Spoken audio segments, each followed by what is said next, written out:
I looked around upon the world, and saw that it was shadowed by sorrow and scorched by the fierce fires of suffering. And I looked for the cause. I looked around, but could not find it. I looked in books, but could not find it.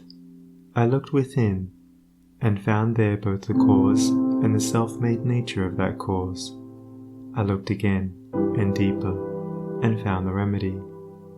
I found one law, the law of love, one life, the life of adjustment to that law, one truth, the truth of a conquered mind and a quiet and obedient heart.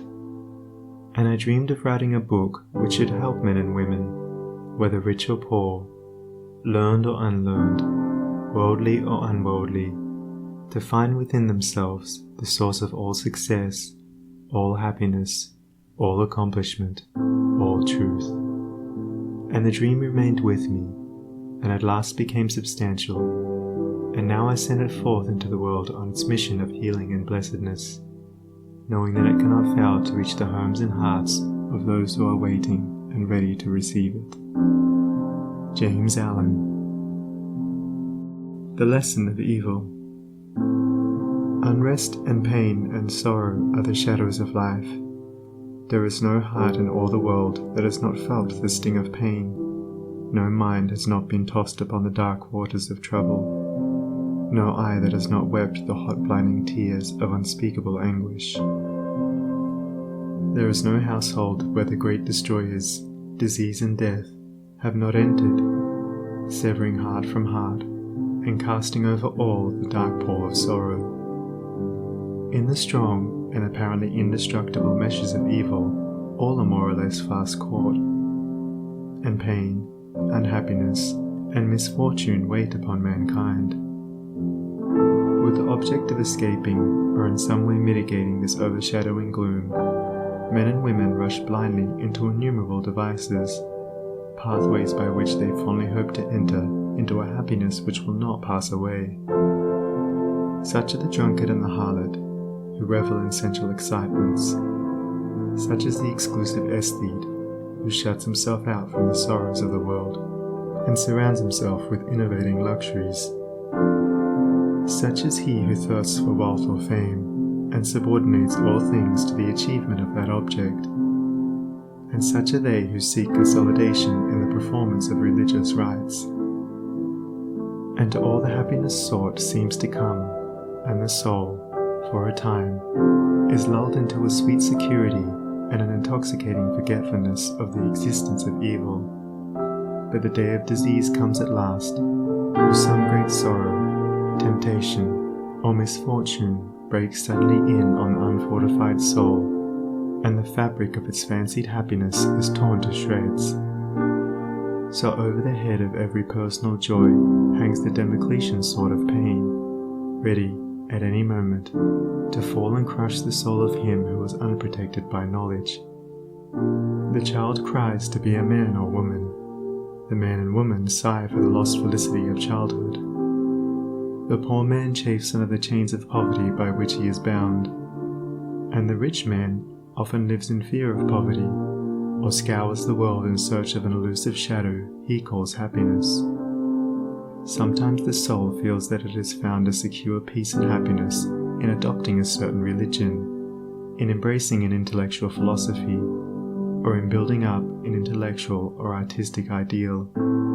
But some overpowering temptation proves the religion to be inadequate or insufficient. The theoretical philosophy is found to be a useless prop, or in a moment, the idealistic statue upon which the devotee has for years been laboring is shattered into fragments at his feet. Is there, then, no way of escape from pain and sorrow? Are there no means by which bonds of evil may be broken? Is permanent happiness, secure prosperity, and abiding peace a foolish dream? No, there is a way, and I speak it with gladness, by which evil can be slain forever. There is a process by which disease, poverty, or any adverse condition or circumstance can be put on one side, never to return. There is a method by which a permanent prosperity can be secured, free from all fear of the return of adversity, and there is a practice by which unbroken and unending peace and bliss can be partaken of and realized.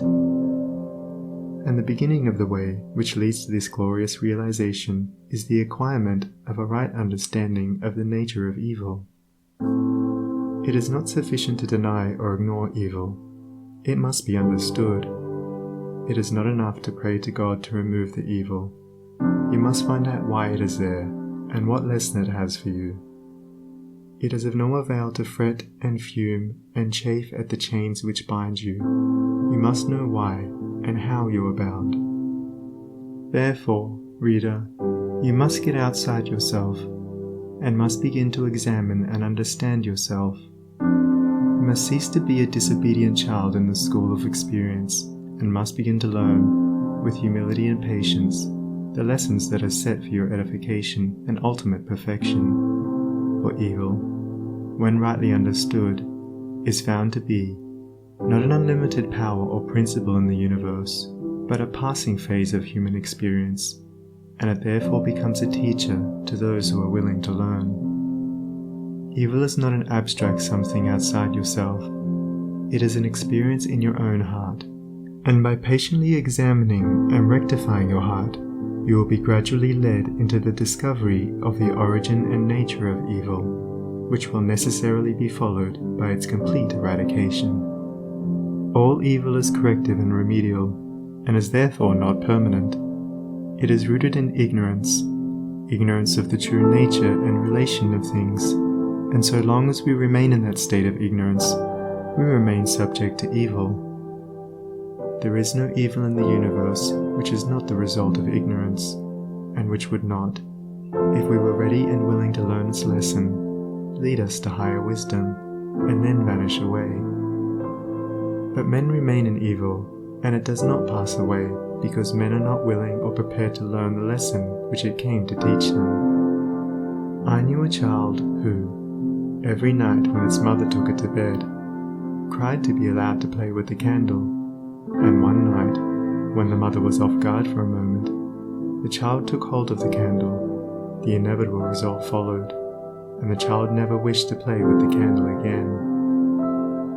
By its one foolish act it learned perfectly the lesson of obedience, and entered into the knowledge that fire burns. And this incident is a complete illustration of the nature, meaning, and ultimate result of all sin and evil. As the child suffered through its own ignorance of the real nature of fire, so older children suffer through their ignorance of the real nature of the things which they weep for and strive after, and which harm them when they are secured. The only difference being that in the latter case, the ignorance and evil are more deeply rooted and obscure. Evil has always been symbolized by darkness, and good by light, and hidden within the symbol is contained the perfect interpretation, the reality. For, just as light always floods the universe, and darkness is only a mere speck or shadow cast by a small body intercepting a few rays of the illimitable light, so the light of the Supreme Good is a positive and life-giving power which floods the universe, and evil, the insignificant shadow cast by the self that intercepts and shuts off the illuminating rays which strive for entrance. When night folds the world in its black impenetrable mantle, no matter how dense the darkness, it covers but the small space of half our little planet, while the whole universe is ablaze with living light, and every soul knows that it will awake in the light in the morning. Know, then, that when the dark night of sorrow, pain, or misfortune settles down upon your soul, and you stumble along with weary and uncertain steps, that you are merely intercepting your own personal desires between yourself and the boundless light of joy and bliss, and the dark shadow that covers you is cast by none and nothing but yourself. And just as the darkness without is but a negative shadow, an unreality which comes from nowhere, goes to nowhere, and has no abiding dwelling place, so the darkness within is equally a negative shadow, passing over the evolving and light-born soul. But, I fancy I hear someone say, why pass through the darkness of evil at all? because by ignorance you have chosen to do so, and because, by doing so, you may understand both good and evil, and may more appreciate the light by having passed through the darkness. As evil is the direct outcome of ignorance, so, when the lessons of evil are fully learned, ignorance passes away, and wisdom takes its place. But as a disobedient child refuses to learn its lessons at school, so it is possible to refuse to learn the lessons of experience, and thus remain in continual darkness, and to suffer continually recurring punishments in the form of disease, disappointment, and sorrow.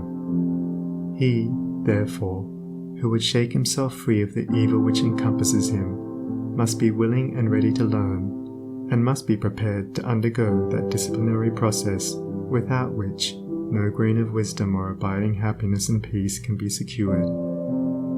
A man may shut himself up in a dark room, and deny that the light exists, but it is everywhere without, and darkness exists only in his own little room.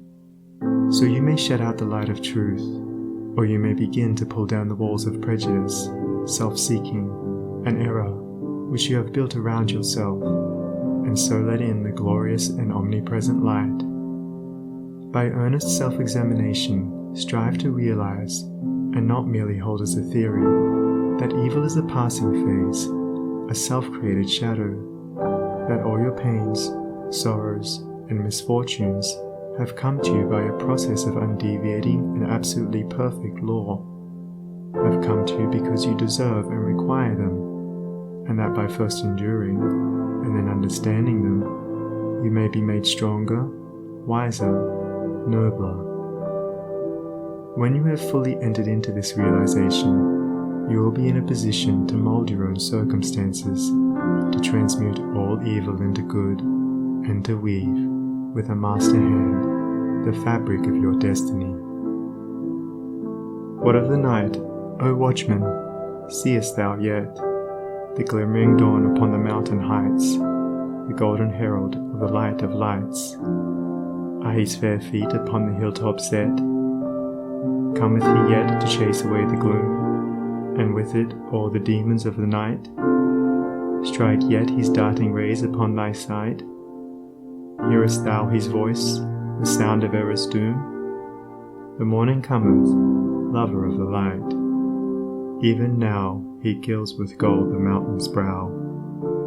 Dimly I see the path whereon even now his shining feet are set toward the night. Darkness shall pass away, and all the things that love the darkness and that hate the light shall disappear forever with the night. Rejoice, for thus the speeding herald sings.